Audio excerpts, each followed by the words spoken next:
All right, ladies and gentlemen, I am making this video as a private YouTube link. So if you are watching this, it is because someone has sent you the link directly, and you can share it with anybody, but it's not searchable on YouTube. So why am I explaining this? I don't really know. Just don't expect this to be like some edited fancy, I don't know, thing. I'm literally making this unscripted from the heart. I don't even know where to look because I'm recording it with my camera or with my phone. And it's weird because if I look at the lens, then I can't see myself, and I just want to make sure I don't look crazy. Okay, fine. Why am I recording this? I am recording this because I recently joined a Facebook group called, I'm not going to say what it's called. If you're in it, you'll know it. And it is about child custody. And everybody in the group is having some sort of issue with child custody. How heartbreaking, right? And I joined the group because I have been through my own court process in this area, on this subject matter, I will say. And I was really successful. Why? I believe it was because of my belief system. It never entered my imagination that the outcome was going to be anything but good. Excuse me, I'm all fired up. Also, part of my belief system, the way my belief system got generated, is because I was a cop at the time. I had been a cop for 15 years when I was already going through this. So I knew myself to be a stable, secure person. Otherwise, why would they give me a badge and a gun? Now, I know what some of you are saying, oh, there's a lot of crazy cops out there. Okay, fine, whatever. If that's your experience, I am not going to argue with that, but I am telling you from someone who has lived on the inside, yeah, it's like any line of work. There's a few bad apples. But for the most, and maybe those of you who are like, oh, cops are crazy, maybe you're like a magnet for those cops because you're on the same wavelength, or that's your belief system. So that's what you're manifesting and attracting, which is obviously always the case. But my point is, I lived it. If you were nutso, if you were not fit to be a parent, you weren't fit to be a cop, and there was no hiding it, okay? So I knew I was like, whatever. I didn't doubt myself. And I was used to testifying in court and being believed. I was used to being, I guess you would say, on the side of the courts, which sounds weird because really the court is just about finding truth. They're not looking to punish people. But anyways, so without going into too much detail about my own story, I think the only important part is that my, at the time, husband, obviously now ex, and in the process of becoming my ex, he filed an emergency motion for temporary full custody or something. And it was granted because often emergency motions are granted because it's an emergency. The judge doesn't have the time to hear the whole case and examine all of the evidence. So they err on the side of caution, and they will go the safest route at the time, and then, hear the full picture a few weeks later. So this motion gets granted, and I wasn't informed of it. I found out, a few days later. And whatever. Again, I don't want to go too far down the rabbit hole with my story, but just suffice it to say that when I found out about it, I was very simple and just open and had I guess you would say beginner's mind, and was just oh, I guess I need a lawyer. And the only non-criminal lawyer I knew was randomly this foreclosure attorney that I had met through my brief experience as a landlord, but I liked him. So I called him and said, hey, I'm looking for a divorce lawyer. Do you have a name for me? And he gave me a name, and oh my God, he was amazing. My attorney, his name was Michael. And I really believe, that he was like the angel Michael, with the sword and the wings and all that. He was like an angel of justice. And why am I sharing my whole story? I don't know. I guess to point out how naive I was and how that worked in my favor. So as a cop, my experience with abuse was physical, right? Like when people would call the cops because there was a domestic abuse situation, it was people being physically violent with each other. And my ex was not physically violent. So I didn't make the connection that there was an unhealthy dynamic in the marriage. All I knew was that I wasn't happy, but that was about as far as I got. So, long story short, I left him. He files this motion for temporary custody as punishment, I guess. That was kind of his thing. And I talked to this lawyer, and I'm not freaking out at this point. I don't think I even had a Facebook account, so I certainly wasn't on message boards or anything like that. And I said, here's what happened. And he's like, oh yeah, I'll get that overturned. I'm like, oh yeah, okay, cool. And I believed him.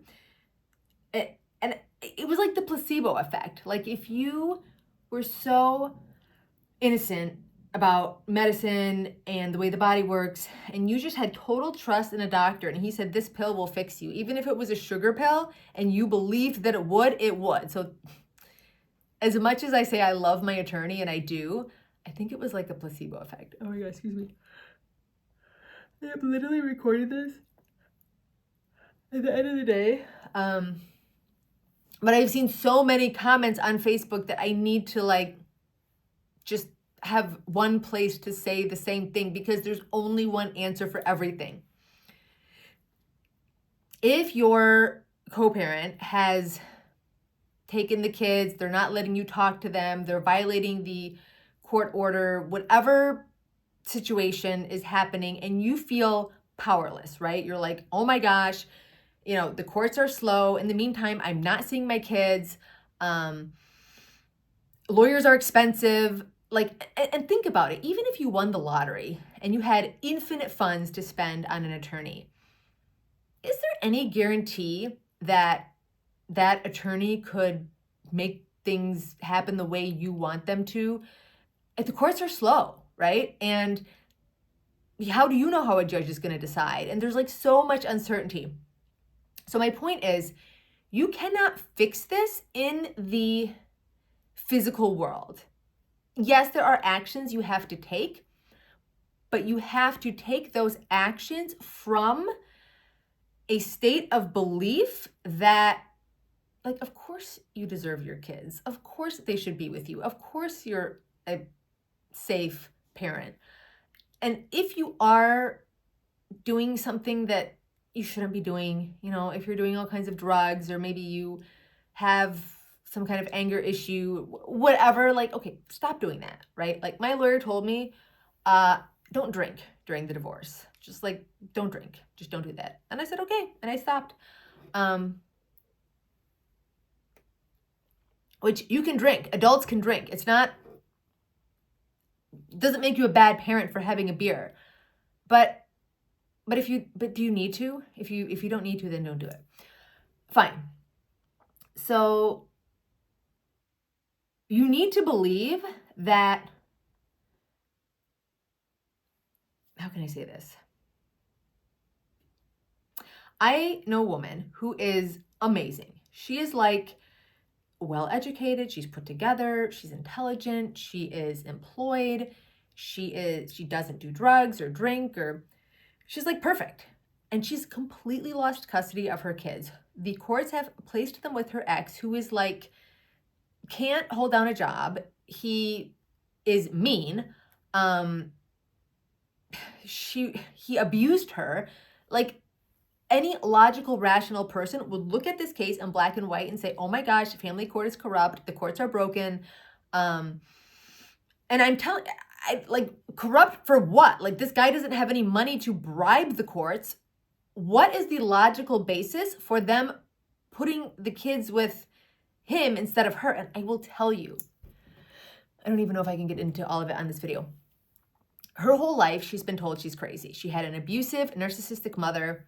And so she ended up marrying a guy who was basically like a carbon copy of her mom, because that's what humans do. When something is familiar to us and we're used to being abused, then unfortunately, if we haven't become aware of this belief system and worked to install a new belief system, aka new programming, which therefore then runs our life differently, then we just subconsciously repeat these patterns, right? So if familiar is abuse, and again, we're like kind of still sleepwalking through life, we haven't woken up to what we have going on beneath the surface, then yeah, we're gonna attract an abusive partner. So that's what she did. And he, just like her mom, told her she was crazy. She believed it. And so now she has this, belief system that she's crazy. She's like not crazy.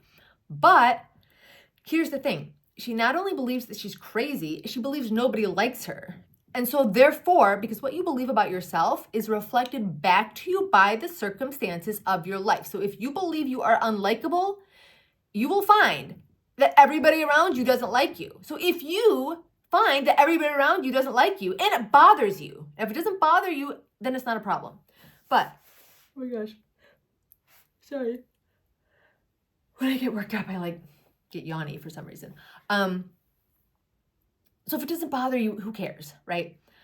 But if it bothers you, that's a sign. It's telling you that the world is a mirror, because it is, and it's reflecting and showing you what you have going on inside, because without the reflection, you couldn't see it. Like if I have a piece of dirt on my forehead, unless I look in the mirror or somebody tells me, I'm not going to know about it, right? So that's why physical reality exists, to show us what we have going on inside so we can fix it, so we can be the creators of our own reality. We were created in the image of God, right? And God basically imagined us into being, again, God's image. So because we have God's DNA, because we're his children, we also are imagining our life into being.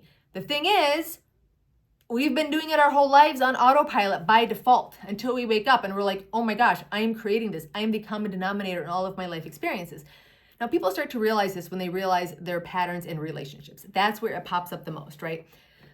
That every single person they date they might have a different face, they might have a different name, but the dynamics of the relationship are the same until they heal, figure out their worth or whatever, they have going on. For women, it's usually knowing their own worth. For men, I don't know. I'm not a man.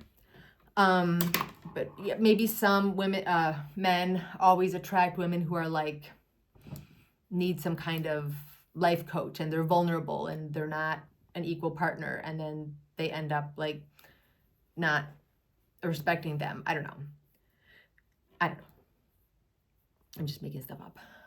But so if your kids are being taken away from you, then ask yourself, do I not feel like I deserve my kids? Do I feel like my ex is the more competent parent? Did I always defer to him or her in the relationship?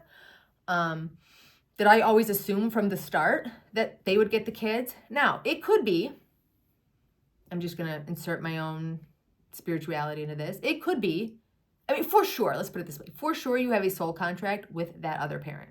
Otherwise, you wouldn't be together, right? We've all been here before. If you haven't read the book, Many Lives, Many Masters by Dr. Brian Weiss, just go read it. So anybody that we are attracted to in this lifetime, it's because we recognize their song, right? There's some kind of entangled frequency. And maybe in a past lifetime, we did to them what they are now doing to us. And so we are discharging that tikkun, that karmic, blemish, by developing sensitivity to it. And now we can move on. So that we have to be the ones to decide that this is over. This is done. The soul has paid its debt. we have to know our own power. So we need to decide and believe it that, of course we deserve everything, right? Of course, we're children of God. Of course he wants to give us everything. And that everything he's doing is good because it's here to show us what we need to change. Not that like, oh, I need to be a better person, but that what script am I running? What movie am I running without even being aware of it? Where am I not consciously directing my own consciousness and deciding what my character is going to play? So what does this all have to do with custody? Stop looking for a lawyer to save you. I'm not saying you don't need a lawyer. You could go pro se. But what does the hero in your own story do? And what is your level of faith? Because here's the thing. We can attract things in our life that we don't deserve because what does even deserve mean? We are deserving. That was a stupid thing to say. We can attract things in our life that seem insane simply by virtue of the fact that we believe it and that it's possible. Like if you think of your belief, your faith, your trust as a vessel, and the thing that you want, whether it's a circumstance like having your kids or a house or an amount of money or whatever it is, oh my gosh, as the thing that you want as the fulfillment, right? Your faith itself will hold that blessing. That's like magnetizes in the blessing, the fulfillment. And if you doubt it, that's like cracks in that vessel, right? Like maybe you get it for a second, but you can't hold it, and then it leaves you. And you will be tested, okay? You will be tested by the old story. It will try to come back and test your faith and say, no, whatever you're desiring and believing and manifesting, it's not going to happen. Look at your circumstances, look at your surroundings, look at your reality, look at your bank account. Like this is all Neville Goddard, law of attraction, law of assumption, Abraham Hicks stuff. So if all this sounds a little bit woo-woo to you, I am telling you, there's a reason you're watching this video. You need to hear this, and you need to go down that rabbit hole of Neville Goddard, law of assumption, The Mental Diet by, I forget who, Joseph Murphy's written some great books. These are all old teachers. There's a lot of modern teachers that the language might land on you better. Everybody resonates with a different teacher. But they're all over YouTube. There's so much free content. My point is, and it doesn't conflict with any religion, by the way, because truth is truth. It can be expressed different ways, but truth is truth. So at first, you just need to believe it. Believe that it's possible. You don't know the how. Your job is not the how. Your job is the what. What's the outcome that you want? And don't limit yourself. Why do you not believe that? Why do you think? Do you have a belief that you have to struggle to get your kids? Is your belief that you need to pay a lawyer $100,000? Because the ego always wants to be right. That's confirmation bias. So it will look for evidence to confirm its beliefs. So you better know your beliefs because you can't change what you don't know exists, right? First step of problem solving, identify the problem. The problem is always your belief system. Your prison is never other people, it's your beliefs. So what I have found, so by the way, so my background, let me back up. So I was a cop. I got out of law enforcement a few years ago. I did that for 20 years, and then I became a mediator, divorce and family mediator. And what I have, and now granted, if people come to mediation, they're usually like mostly amicable, normal, healthy. They're not like withholding the kids from each other and that kind of thing. Those people are not candidates for mediation. But I will say, oh, excuse me. I've been in this arena for 12 years, right? I got divorced in 2014. It's now 2026 when I'm recording this.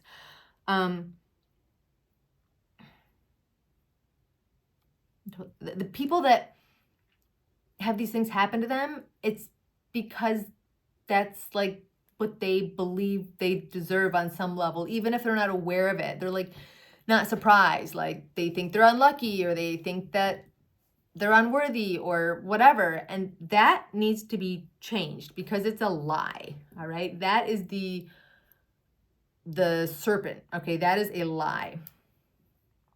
That is not us. That is our inner opponent, whatever you want to call it, inner critic. I don't know. That's the counter force that we have to overcome. That's how we earn the title as being the creator of our own experience, by choosing what to believe and choosing to continuously persist in that belief, even when there's no evidence yet. All right. And some people are great at, I mean, we're all manifesting. Most of us have been doing it by default our entire lives. But some people really get the hang of this right away. And some people are really good at manifesting in one area, but then like not in another, right? They can be really great at manifesting wealth, but terrible at relationships, or vice versa. Or some people have lack in every area of their lives. They just think they are generally unlucky. And family court is a whole topic. It's a whole thing, right?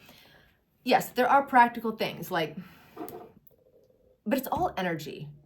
So if you go to court and all you're doing is bad mouthing your ex,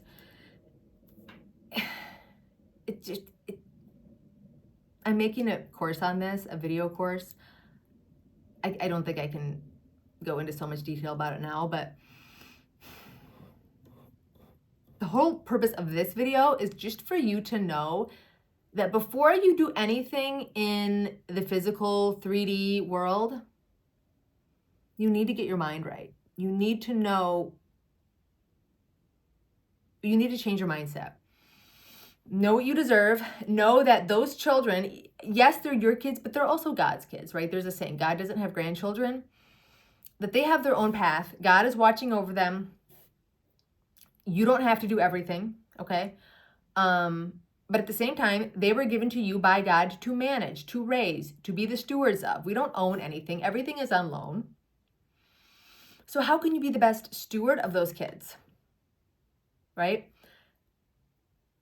I would say that's a key. That is a big missing piece in a lot of manifestation teaching, is that we can't be selfish about how we're going to manifest. Like, let's say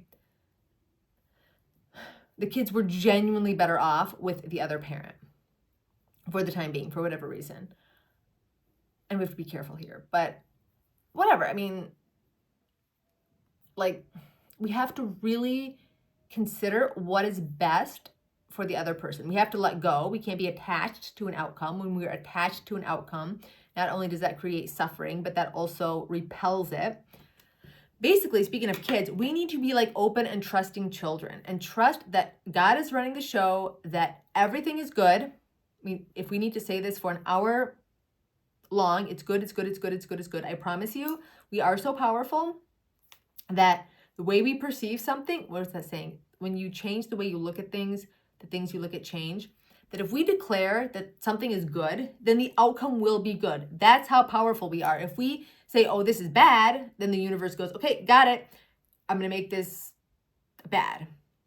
We are commanding the universe with our belief system. We are commanding the universe with our mouth. Our mouth has the energy of manifestation. That's why when we pray, we should pray out loud. We should form the words with our mouth. And we should believe that our prayers are answered with gratitude, incredible gratitude. Why? Because that's the magnet that draws it in. We hear so much about gratitude nowadays. We're like numb to it. We don't understand the magic of it. I am telling you, when I first saw the movie The Secret, it came out in 2007. If you haven't seen it, go see it. I'm sure it's like free on YouTube. It's amazing. When I first saw that movie, I did the exercise with a cup of coffee. And I had never like thought about any of this stuff, considered it. I'd never prayed. I wasn't raised with any religion. So I learned about the law of attraction, this movie, The Secret. And there was an exercise on there that you do with a cup of coffee, where you like visualize it and you feel the gratitude of somebody giving you a cup of coffee.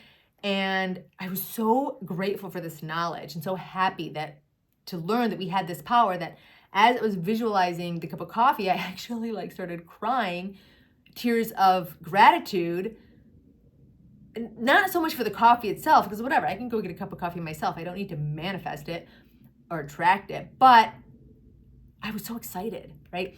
So then I forget about it. I go to work. This is, back when I'm a cop, and I'm going about my day, and I stop at a gas station to go to the bathroom. And as I'm leaving, so the gas station had a Dunkin' Donuts attached to it. The Dunkin' Donuts attendant is like, "Excuse me, officer, do you want a cup of coffee?" Which has never happened. Like, I stop at the gas station. If I want a cup of coffee, I get one. Nobody has asked me ever if I wanted one. And I didn't even ever go to this gas station. I was like riding in an unusual patrol area that I didn't usually ride in and whatever. So I'm like, no, thank you. And he's like, no, wait, really, you have to try this. We have this new kind of coffee. It's blueberry flavored coffee. You got to try a sample.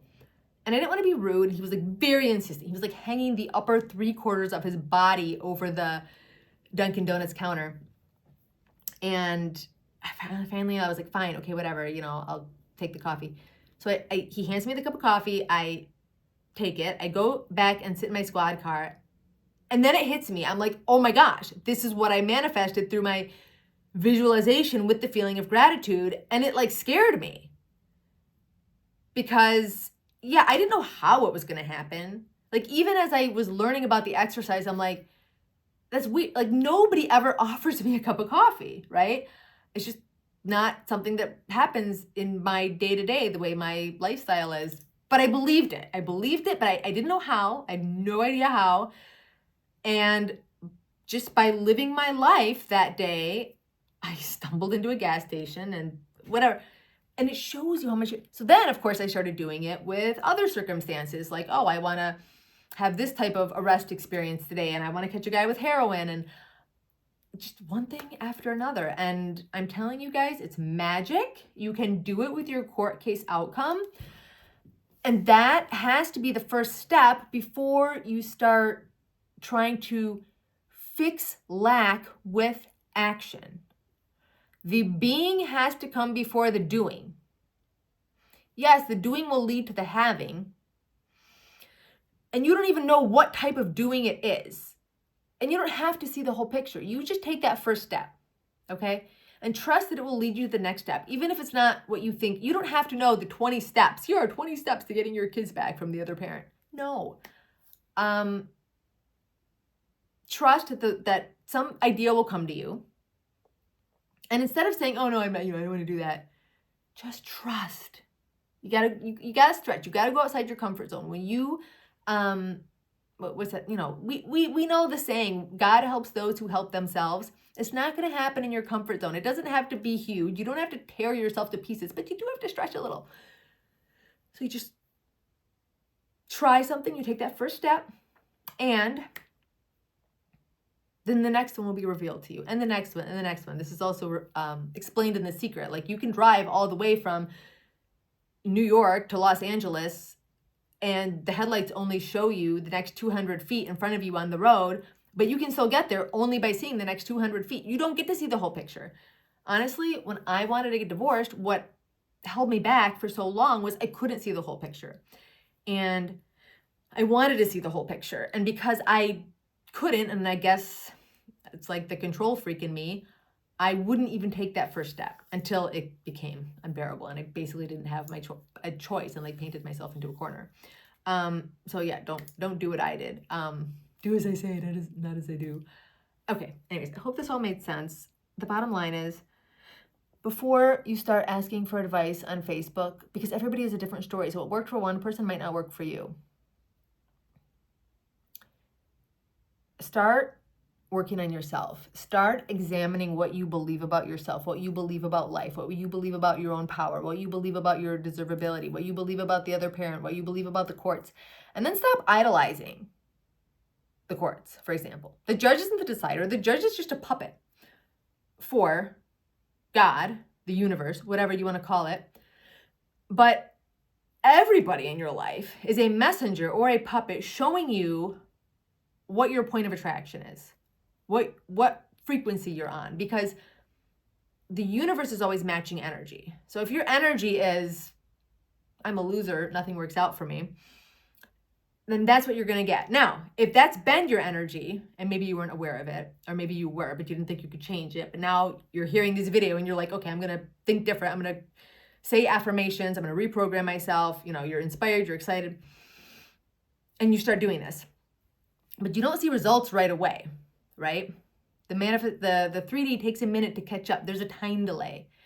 This is your test. Can you hold the faith? Can you stay excited? Can you stay trusting? Even though life hasn't caught up with who you see yourself to be.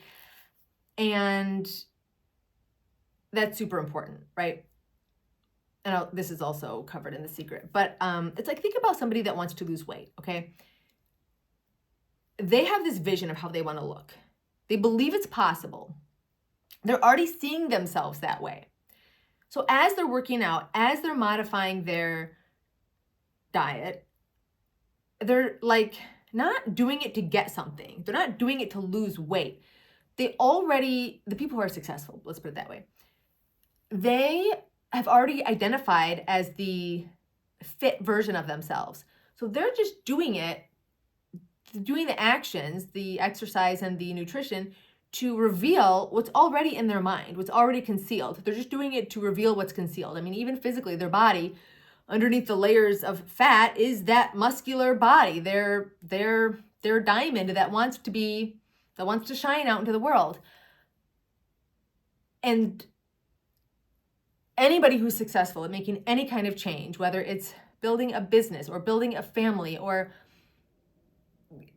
getting a certain type of career, they already see themselves. They be it. They identify with it. That's their self-concept. And then the steps to get there are just like, whatever. I'm trying to give you another example. And people do this to get out of prison, right? Like literal prison. There are people in prison who are more free than people who are outside of prison. When I wanted to become a cop, when I was 18 and I saw the woman who was my inspiration, like I immediately like beat it. I saw myself that way.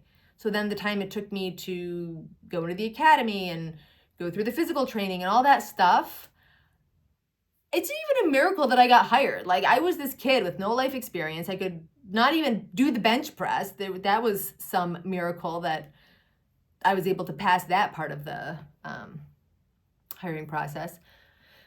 Because it's just a game. It's like not even real. It's just we live in this sort of simulated virtual reality where we have this avatar, this meat suit, this body, these virtual reality goggles, and we think it's real and we think that other people are separate from us. They're really not. It's all one. We're all sitting in God's living room with our virtual reality goggles on. Okay, I rambled way longer than I meant to, but I think this is going to be super valuable, and I think you get the gist. And just believe it's possible. And the way will be revealed to you, and enjoy the process. The angels of child custody, whatever you want, they are attracted to your happiness, to your laughter, to your joy. So be that. Okay, fine. Love you. Bye-bye.